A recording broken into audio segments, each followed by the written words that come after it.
Masquerade by Kit Williams, soon to be a play by Kate Mulvaney. Within the pages of this book there is a story told of love, adventures, fortunes lost, and a jewel of solid gold. To solve the hidden riddle you must use your eyes and find the hair in every picture that may point you to the prize.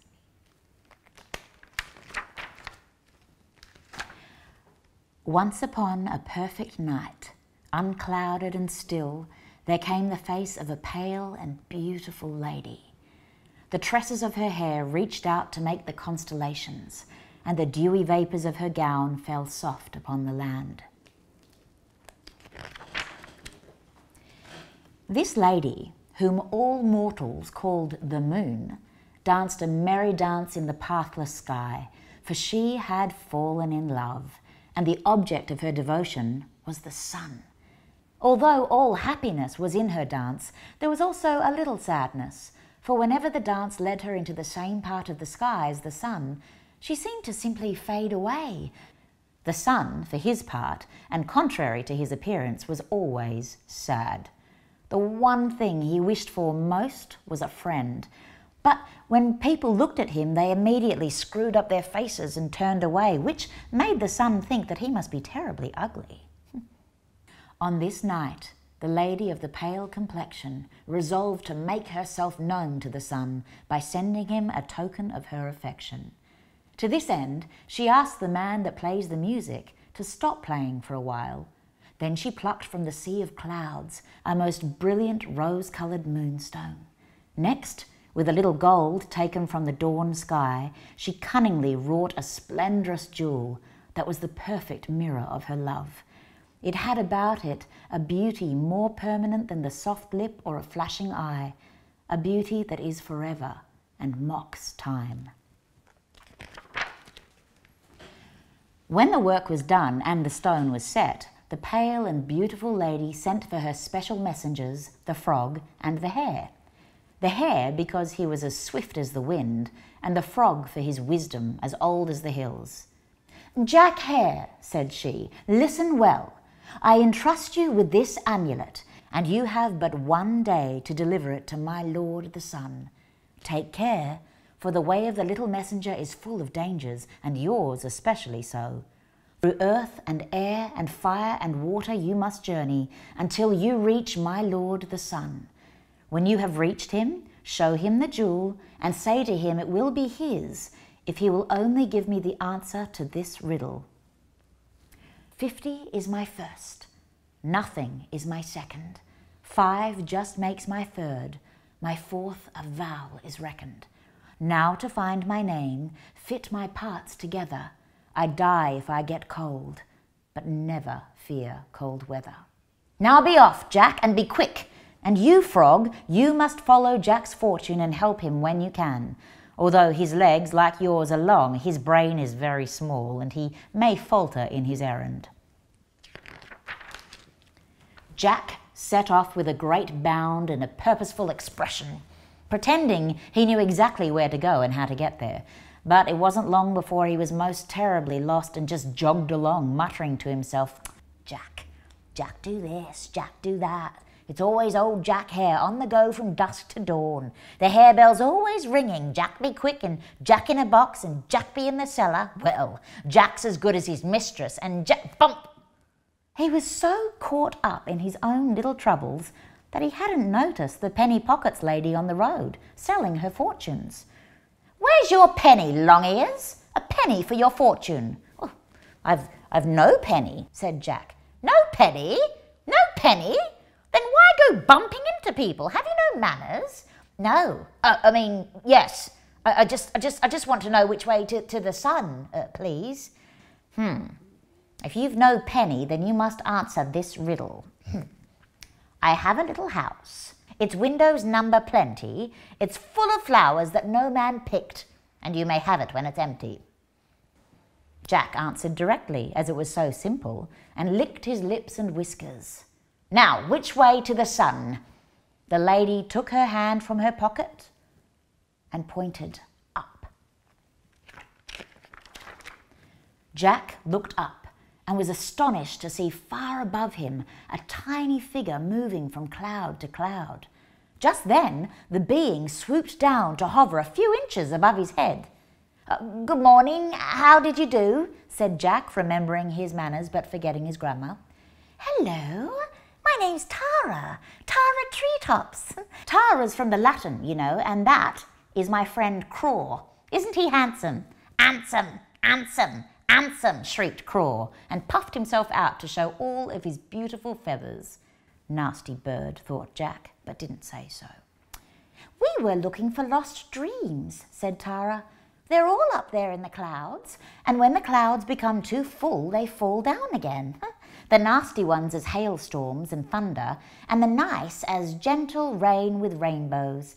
Most of them are quite boring, though, like bishops' dreams of corduroy trousers and bicycles for prime ministers. But sometimes I'm lucky enough to find the feasts of shipwrecked sailors or the palaces of chambermaids." "What's your dream?" "Oh, I want to find the sun," said Jack.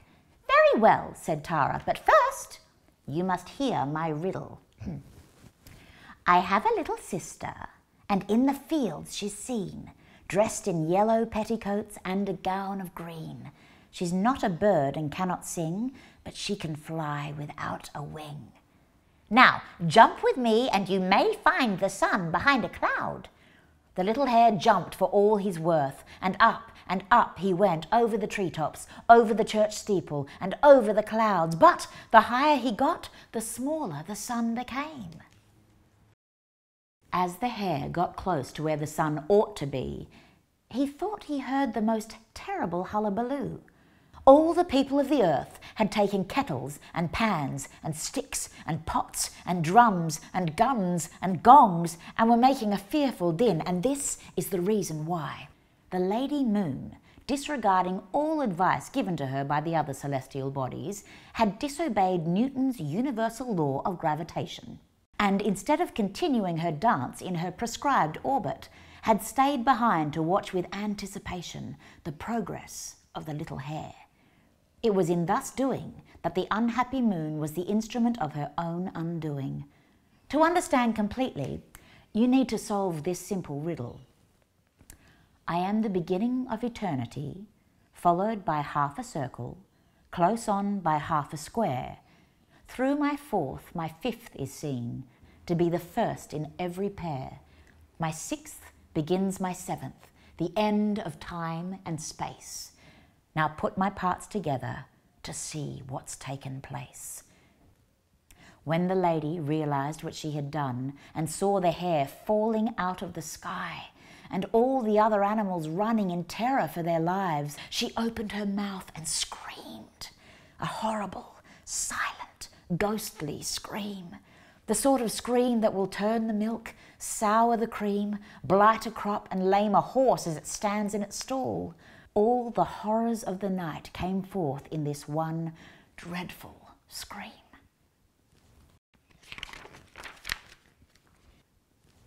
The sun was gone now, and the fingers of shadowy night chilled the air. The shrieking and wailing of the people and the banging of their drums reached a climax. Cold panic gripped the animals, and those that only moments before were the deadliest of enemies now ran side by side. The fox and the goose, the owl and the shrew, the cat and the hound ran round and round and round until they turned into one huge zoological pudding. Even the animals themselves were unable to distinguish from one another.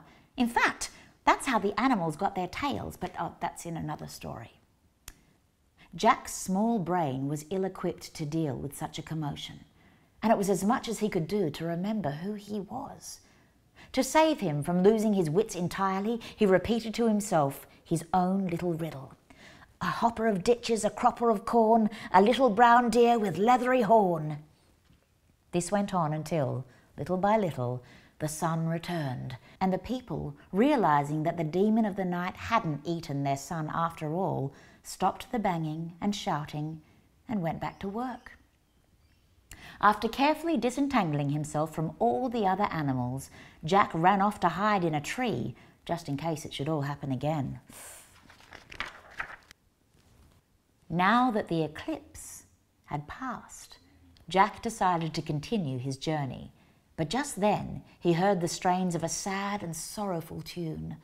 Looking out of the tree in which he was hiding, he saw a curious little man sitting upon a hillock playing a violin.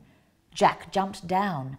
The little man was the oldest, most crinkled creature he had ever seen, except for an aged tortoise in the Dudley Zoo. "Good day," said the musician. "I am the man that plays the music that makes the world go round. Can I help you?" Jack related his story, and the man stopped the music. "In my opinion," said he, "you require the assistance of the practical man. I am but a poet and a musician. You must go to the town and seek him out. To help you on your way, I shall play the song of the sun. The sun is the eye of day, and as long as I play this tune, the day's eye cannot close again." The man played the song of the sun so sweetly that it made the happy daisies grow, and with the sound of the song in his ears, Jack set off. But when he got to the town, all the shops were closed on account of it being Wednesday and half-day closing. However, there was one dingy little antique shop that stayed open so as to catch the passing trade. Jack peered in through the window. "Step in," said the proprietor through the glass. "I have many treasures of antiquity that will take your fancy, or maybe I can show you an heirloom or two." "Oh dear," thought Jack, "a humorist." Jack entered the shop. "Excuse me, sir, are you the practical man?" "Practical? Well, on Wednesday afternoons I could be practically anything. What's up?" Jack told of his adventures, about the jump, the sun going out, and the little tortoise-like man. To listen better, the practical man took off his glasses and polished them with a red and white spotted handkerchief, but when it came to the bit about gold, he popped them on his nose. "Right," said he, "I have the solution.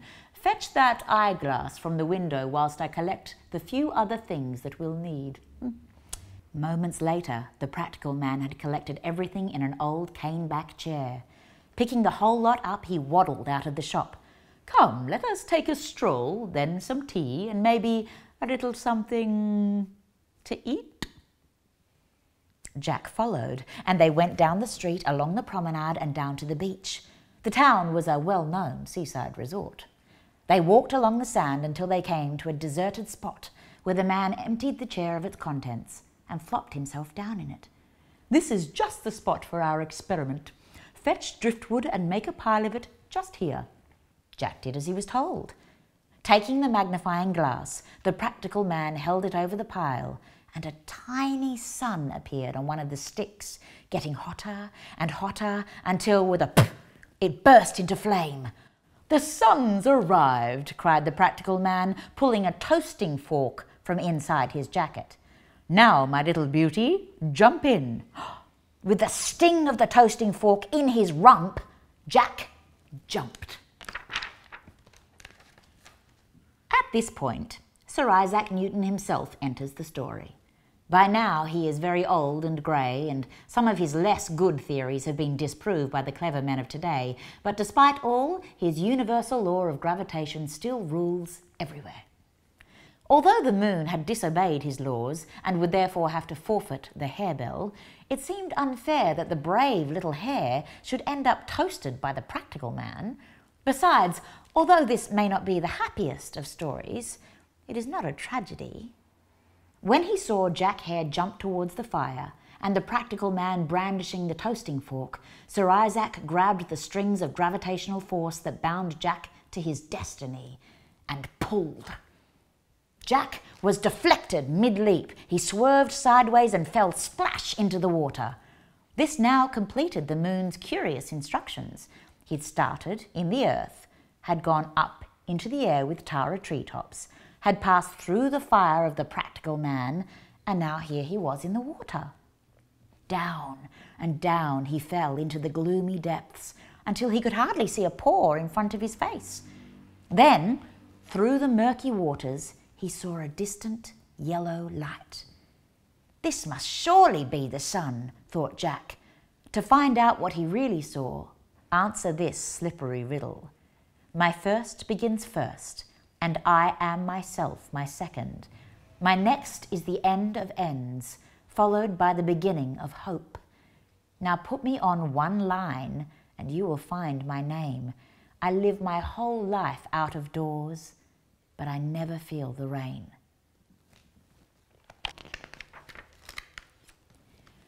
Jack could see now that it wasn't the sun after all. "Good day," said the fish, sounding like someone with a mouthful of cherries. "Oh," said Jack, "I thought you were my son." "How absurd." No, no, said Jack, "the sun," and drew a big circle in the water. "Then why have you come to the bottom of the ocean?" Dear me, thought Jack, this is going to take all day. I'll flatter him. "Please, O fish, most worthy, noble and glorious fish, please, fishy, most high, can you direct me to the sun?" "You've blissed out educated," said the fish conceitedly, "but I will help you if you can answer this riddle. What is nothing on the outside, and nothing on its inside, is lighter than a feather, but 10 men cannot pick it up?" Jack opened his mouth and out came a bubble.